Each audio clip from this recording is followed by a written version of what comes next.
ఇప్పుడు మీకు కారం కారంగా, పుల్ల పుల్లని నిమ్మకాయ నిల్వ పచ్చడి ఎలా చేయాలో అయితే నేను మీకు చూపించబోతున్నాను. ముందుగా బాగా పండిన నిమ్మకాయల్ని ఒక 2 కేజీల వరకు తెచ్చుకోవాలి. వాటిని నీటితో బాగా కడిగి ఒక క్లాత్ పైన తుడిచి ఉంచుకోవాలి. అవి బాగా ఆరిన తర్వాత వాటిని 4 పీసుల్లా కట్ చేసుకొని 1 కేజీ వరకు కట్ చేసుకోవాలి. ఇంకా మిగిలిన కేజీ రసం పిండేసి అందులోనే వేయాలి. ఆ ముక్కలు ఫుల్లుగా మునిగి ఉండేలాగా రసం వేయాలి. అలా ఉంటేనే బాగా ఊరుతాయన్నమాట.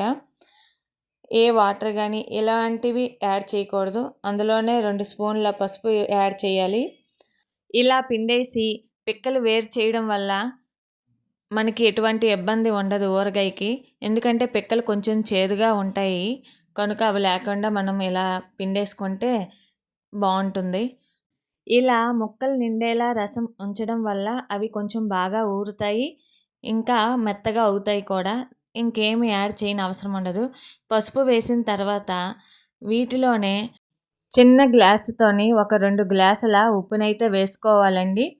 దాని తర్వాత దీన్ని ఊరనివ్వాలి. ఒక వారం కానీ 10 రోజులు ఊరనిస్తే ముక్క అయితే మెత్తబడుతుంది. దానివల్ల బాగుంటుంది. ఇలా కలిపిన తర్వాత వీటిని నేను వారం రోజులైతే రోజు కలుపుతూ ఉంచుతున్నాను. అలానే ఉంచాలి. రోజు చూస్తూ కలుపుతూ ఉండాలి. వారం తర్వాత ఇలా ఉంటుంది. ఇందులోనే ఒక స్పూను మెంతిగుండ యాడ్ చేశాను. అందులోనే కారం ఒక 2 గరిటెలు లేదా మీకు కావాలనుకుంటే టేస్ట్ చూసుకొని ఎక్స్ట్రా కూడా వేసుకోవచ్చు. నేనైతే 2 గరిటెలు యాడ్ చేస్తున్నాను. ఇది బాగా కలుపుకోవాలి. బాగా కలుపుకున్న తర్వాత టేస్ట్ చూడొచ్చు. దీన్నైతే ఇలా ఒక రోజు కానీ 2 రోజులు ఉంచేసి ఎండలో కొంచెం ఆరబెట్టి ఇంకా ఉంచుకోవటమేని. దీన్ని వేడి వేడి అన్నంలోన నెయ్యి, పప్పు వేసుకొని బాగా కలిపి దీన్ని నంచుకొని తినాలి. నా సామిరంగా చాలా బాగుంటుంది కదా.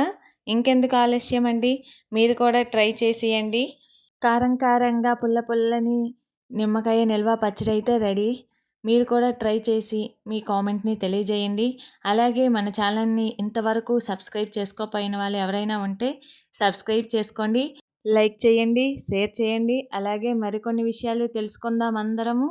అలాగే ఇప్పుడైతే నేను ఈ నిమ్మకాయ పచ్చడి తినడానికి వెళ్తున్నాను పప్పన్నంతోని. మరి మీరు కూడా తినాలనుకుంటే తొందరగా తయారు చేసేయండి.